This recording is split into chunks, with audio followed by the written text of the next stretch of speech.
हर गांव में एक ऐसी दुकान होती है जहां सुबह की पहली रोशनी के साथ ही उम्मीदें और लालच दोनों पड़ने लगते हैं। ये कहानी है बेतिया के अब्दुल्ला की, जिसकी मटन की दुकान छोटी थी मगर सपने बहुत बड़े।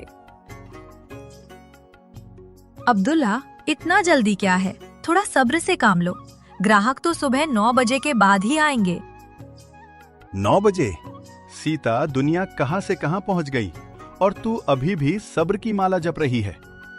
मुझे शहर के बड़े व्यापारियों जैसा बनना है। ये छोटी सी दुकान मेरा सपना पूरा नहीं करेगी। जो है उसमें संतोष करो, ईमानदारी से कमाओ, भगवान की कृपा बनी रहेगी।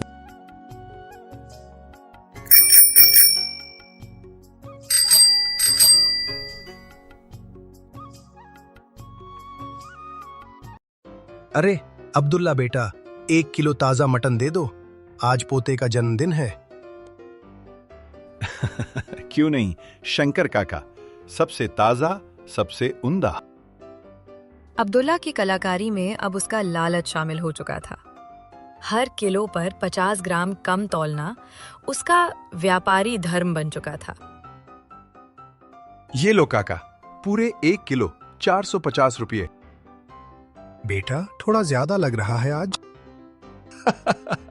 महंगाई काका, सब महंगाई का खेल है। कुछ ही महीनों में अब्दुल्ला की तिजोरी भर गई। उसने दुकान को बड़ा कर लिया, लेकिन उसका दिल सिकुड़ता गया।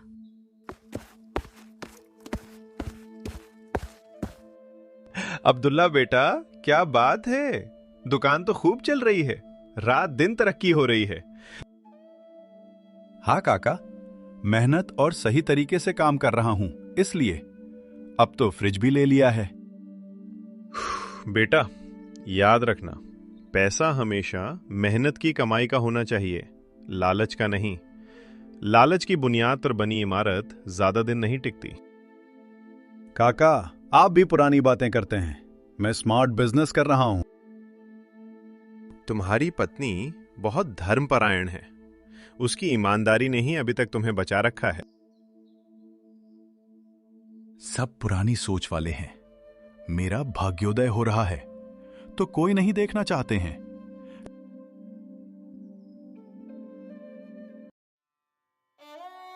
अब्दुल्ला का लालच इतना बढ़ गया कि उसने खराब मांस को भी बेचना शुरू कर दिया। मुनाफा अब उसकी एकमात्र ईश्वर था। मैंने देखा है तुम पुराने मटन में कुछ मिलाते हो। अब्दुल्ला, ये क्या कर रहे हो? लोगों की सेहत से क्यों खेल रहे हो? चुप नाजिया, तुम बिजनेस नहीं समझती। ये कलर और फ्लेवर है। ये तरीका नहीं, गुनाह है। अगर तुम बेईमानी करोगे तो ये सब छिन जाएगा। छिन जाएगा? मैंने मेहनत से कमाया है, मेरी किस्मत कोई नहीं छीन सकता।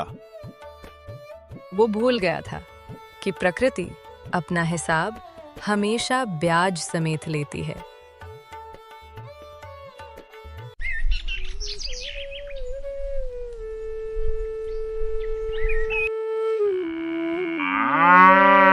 झूठ की इमारत चाहे जितनी भी ऊंची हो, एक छोटा सा सच उसे धूल में मिला सकता है। अरे शंकर काका, आप लोग! चुप! मटन? मेरे पोते को तूने मौत के मुंह में धकेल दिया। डॉक्टर ने कहा है जहरीला सड़ा हुआ मांस खाने से हुआ है। मैं समझा नहीं। अब्दुल्ला, मैंने तुझे चेतावनी दी थी। गांव में 5 बच्चे बीमार पड़े हैं। ये सब तेरी बेईमानी का नतीजा है। झूठ, सब झूठ है। मेरे पास बिल है। झूठ? अब्दुल्ला, तूने मुझे पिछले हफ्ते 900 ग्राम मटन दिया था। तूने हमें लूटा है।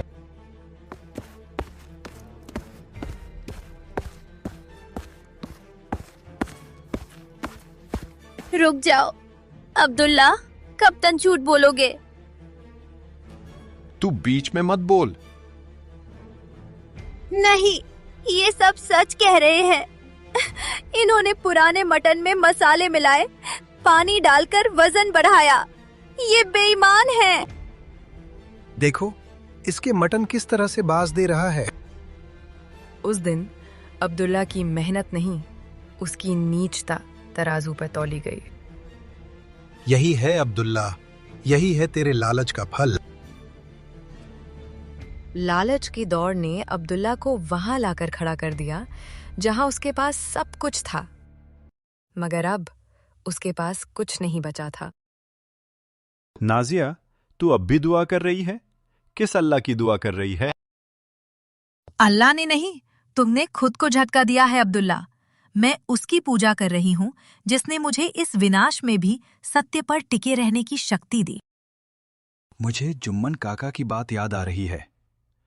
लालच की बुनियाद पर बनी इमारत ज्यादा दिन नहीं टिकती। अब तुम वही करो जो तुम्हें सबसे पहले करना चाहिए था, क्षमा मांगो और फिर शुरुआत करो।